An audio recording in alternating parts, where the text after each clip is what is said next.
नमस्कार, मैं हूं राजीव रंजन। चुनाव का माहौल जानने के लिए हम आ चुके हैं मेरठ। मेरठ में कुल 7 विधानसभा सीटें हैं, जिसमें 4 पर बीजेपी और 3 पर समाजवादी पार्टी का कब्जा है।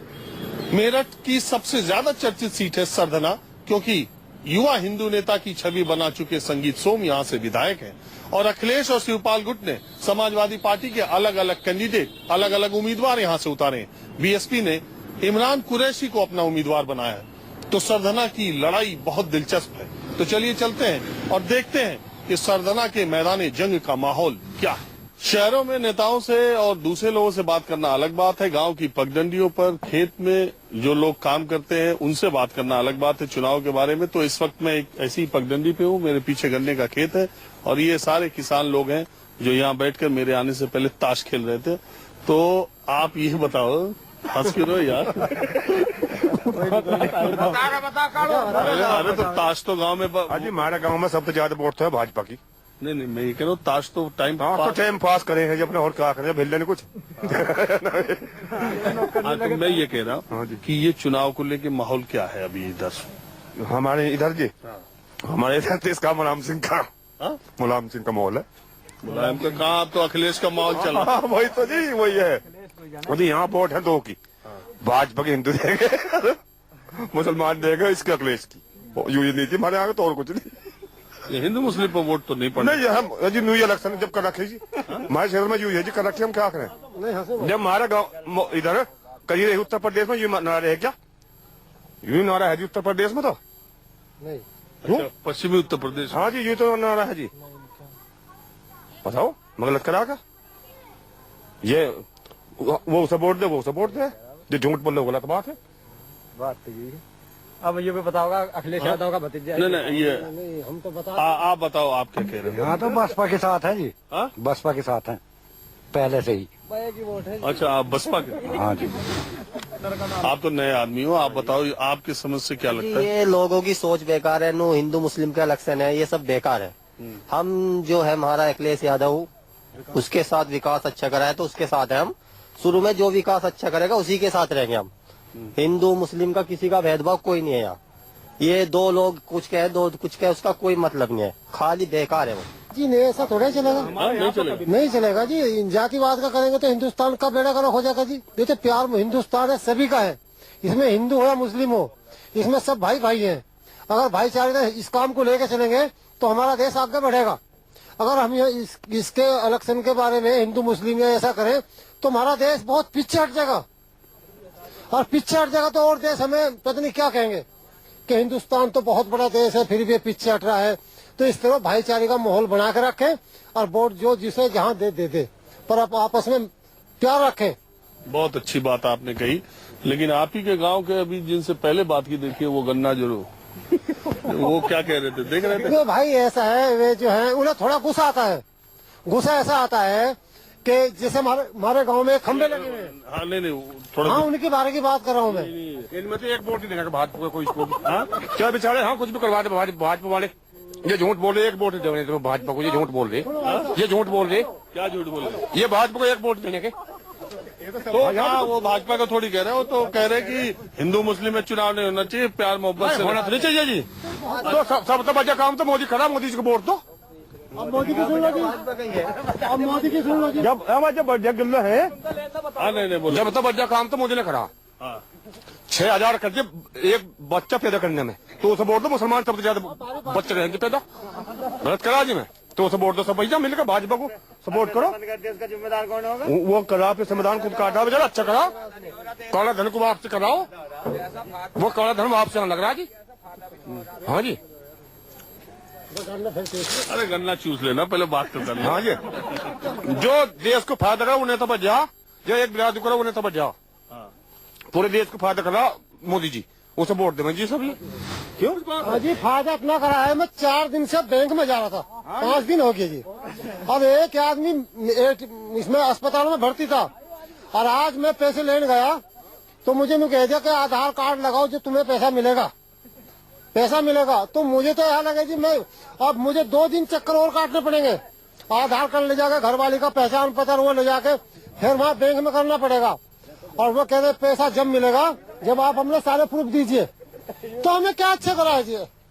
10 जनवरी को बैंक की ये लाइन, लंबी लाइन अभी लगी हुई है नोटबंदी के बाद। मैं सरधना के ग्रामीण इलाके में हूँ।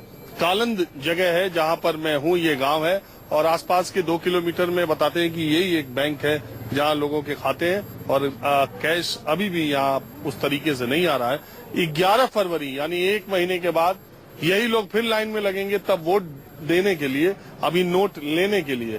तो जरा पूछते हैं, आप ये बताइए कि अब से ठीक 1 महीने बाद यहाँ चुनाव होना है जी। अभी तो आप नोट के लिए लाइन में लगे हैं जी। तब वोट के लिए लगे नहीं। हाँ जी, तो क्या करें जी, इस मुसीबत को कैसे हल करें?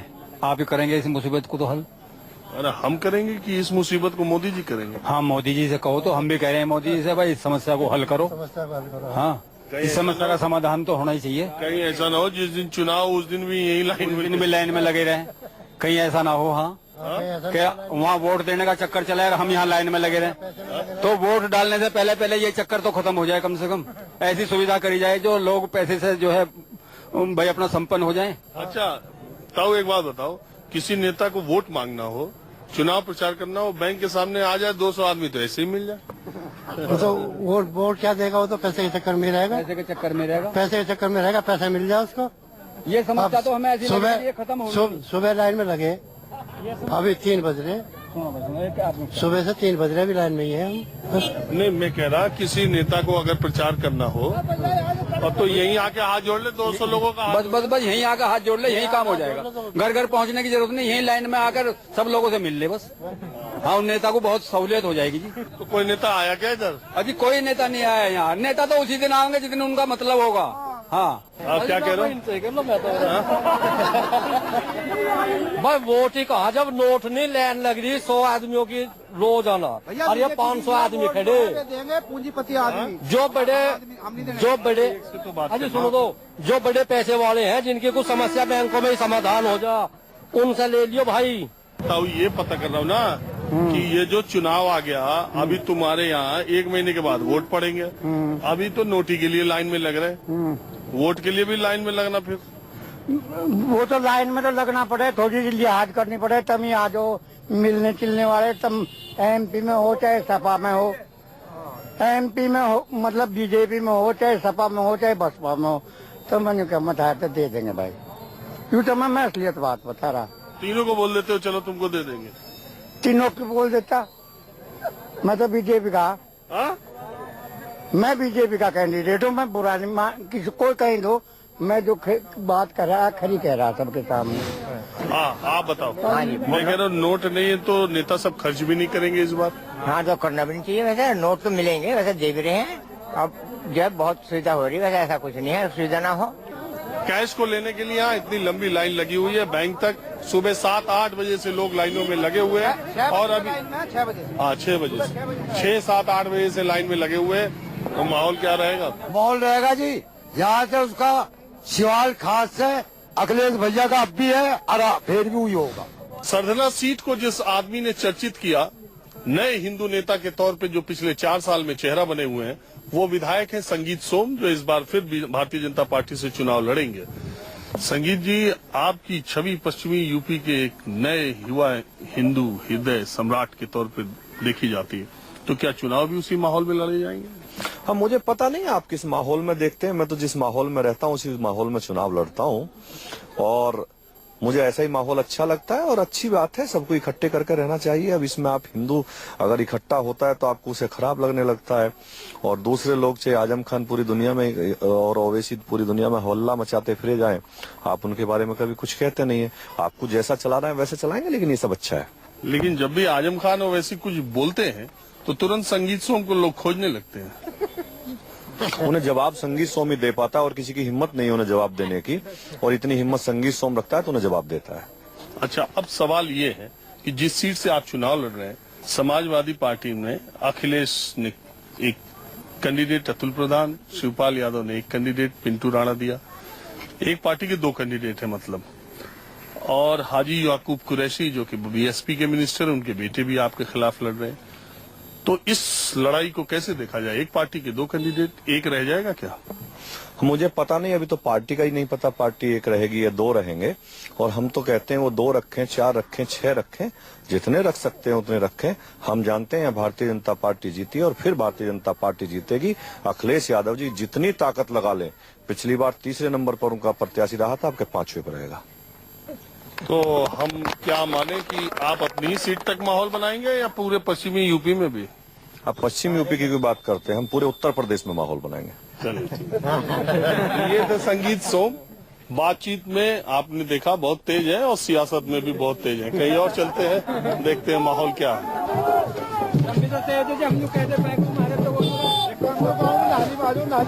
समाजवादी पार्टी में जिस एक सीट पर शिवपाल गुट और अखिलेश गुट में विवाद था, उसमें सरदना सीट बहुत इंपॉर्टेंट है। अखिलेश यादव ने जिस उम्मीदवार के लिए पूरी ताकत लगा दी वो अतुल प्रधान है।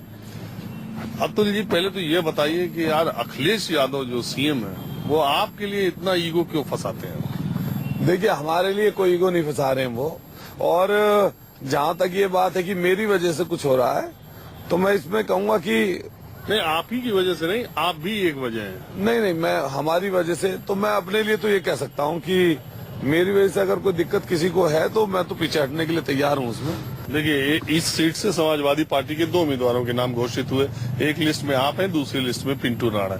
मैं ये जानना चाहता हूँ, एक उम्मीदवार के लिए जब चुनाव 20 दिन बचा हुआ है, माहौल बनाने में कितनी दिक्कत? अच्छा बताइए, ये सारी जनता खड़ी है भाई, कौन है लिस्ट में सबकी में?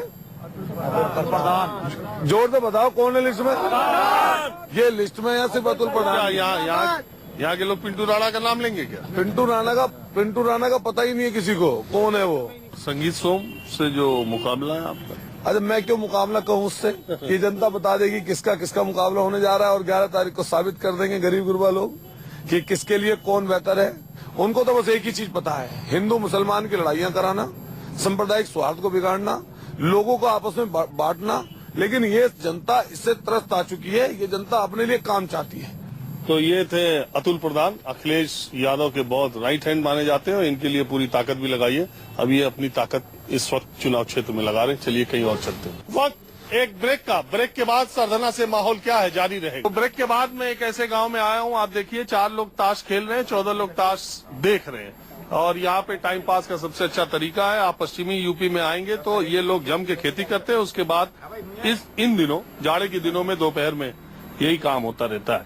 तो मैं ताऊ पूछ रहा हूँ, माहौल क्या हो रहा है चुनाव का? माहौल तो अभी ठंडा है, अभी तो कुछ नहीं हो पाया, किसी का भी कुछ नहीं है करने, किसी के प्रति भी कोई ज्यादा बड़ी वो नहीं है।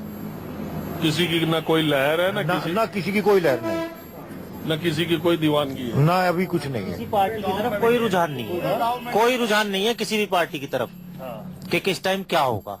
ये तो जो है, जब कोई निकलेगा, निकल के आदमी बनते हैं कि भाई एकजुट होकर जो है किसको क्या समर्थन करे, उसका पता लगेगा। अच्छा, मोटे तौर पे आपकी क्या लग रहा है, यूपी में लड़ाई किस में रहेगी? इस बार हम तो चाहते हैं कि बसपा की सरकार आए। अच्छा, क्योंकि सपा से भी सब त्रस्त हैं, बीजेपी से भी क्या करा है, बीजेपी ने कुछ नहीं करा, परेशानी खड़ी कर दी, किसानों के लिए कुछ नहीं करा बीजेपी ने। तो आपके हिसाब से किस में लड़ाई रहेगी? लड़ाई इसमें बसपा में उसमें रहेगी, भाजपा में। यहाँ पे सपा में तो वो हमारे यहाँ। अच्छा, हाँ, आपका क्या कहना है? मैं तो यही कहना बस, जो सब ठीक है जी। तो ये जो एक आदमी बोल दिया वही सब बोल रहे हैं? ये जाटों का गांव तो नहीं है? हाँ, जाटों का है जी, गाँव जाटों का है जी, गाँव जाटों का है जी। यही बात होती है जाटों में, कहता हूँ जो एक ने बोल दिया वही सब बोलेंगे। ये पूरा गांव जाटों का, जो जाट कर दिया है वो ठीक है सबके लिए। हम तो इतने जिंदे उसी बजा गए लोक दल में, इतने जिंदे थे लोक दल बजा गए। जब तक जिंदा रहेंगे? जब तक जिंदा रहेंगे लोक दल बजा गए। चाहे लोक दल बीएसपी से करे, भाजपा से, चाहे कहीं भी करे, जागे अजीत के पीछे, अजीत के पीछे। हाँ, चाहे वह हर अजीत कुछ हो। हमारा तो एक ही है डांटना, हमारा तो एक ही है डांटना, हम तो जीत देंगे अजीत सिंह की, हमने ना पता और किसी का भी बस। तो आपने देखा इस गांव में मैं आया, ये जाटों का गांव है और इनका सिर्फ एक कहना है कि जिधर चौधरी अजीत सिंह जाएंगे, राष्ट्रीय लोकदल जाएगा, उधर ये जाएंगे। इससे कोई मतलब नहीं कि वो सपा से गठबंधन करते हैं, भाजपा से गठबंधन करते हैं, कांग्रेस से गठबंधन करते हैं या बसपा से गठबंधन करते हैं। इसका मतलब आप समझ लीजिए कि अजीत सिंह को पता है कि उनका वोटर उनके साथ रहता है, इसीलिए वो सारी पार्टियों से गठबंधन करते भी रहते हैं। तो माहौल क्या है, मैं बस आज इतना ही। अगले एपिसोड में कहीं और से मुलाकात होगी। कैमरामैन PS भंडारी के साथ राजीव रंजन, News 24।